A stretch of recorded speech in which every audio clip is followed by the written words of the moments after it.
ADGP Chandrashekhar versus HDK ಸಮರ ಮುಂದುವರಿತಾ ಇದೆ. ಮತ್ತೊಂದು ಮಜಲಿಗೆ ಈ ಸಮರ ಬಂದು ನಿಂತಂತೆ ಕಾಣಿಸ್ತಾ ಇದೆ. ಸರ್ಕಾರದ ಮುಖ್ಯ ಕಾರ್ಯದರ್ಶಿ ಶಾಲಿನಿ ರಜನೀಶ್ ಅವರನ್ನ ಭೇಟಿಯಾಗಿದ್ದಾರೆ ಎಡಿಜಿಪಿ ಚಂದ್ರಶೇಖರ್.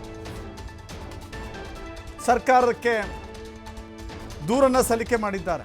ಕರ್ತವ್ಯ ನಿರತ ಅಧಿಕಾರಿಯ ಕಾರ್ಯವೈಖರಿಯ ಅವಹೇಳನ ಅಸ್ತ್ರ ಬಳಕೆ ಮಾಡ್ತಾ ಇದ್ದಾರೆ. ಅವಹೇಳನ ಮಾಡುವಂಥ ಕೆಲಸವನ್ನ ಕುಮಾರಸ್ವಾಮಿ ಅವರು ಮಾಡ್ತಾ ಇದ್ದಾರೆ. ಎಚ್ಡಿಕೆ ವಿರುದ್ಧ ಮುಖ್ಯ ಕಾರ್ಯದರ್ಶಿ ಅವರಿಗೆ ದೂರು ಕೊಟ್ಟಿದ್ದಾರೆ ಎಡಿಜಿಪಿ.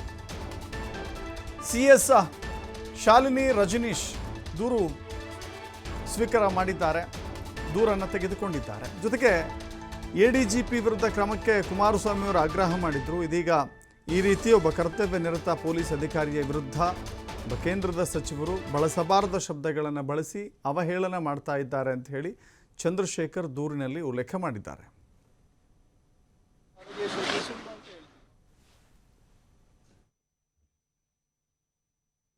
ಸುಳ್ಳು ಆರೋಪಗಳು ಅಂತ ಹೇಳಿದ್ದೀನಿ, ಬರೆದಿದ್ದೀನಲ್ವ ಅಷ್ಟೇ.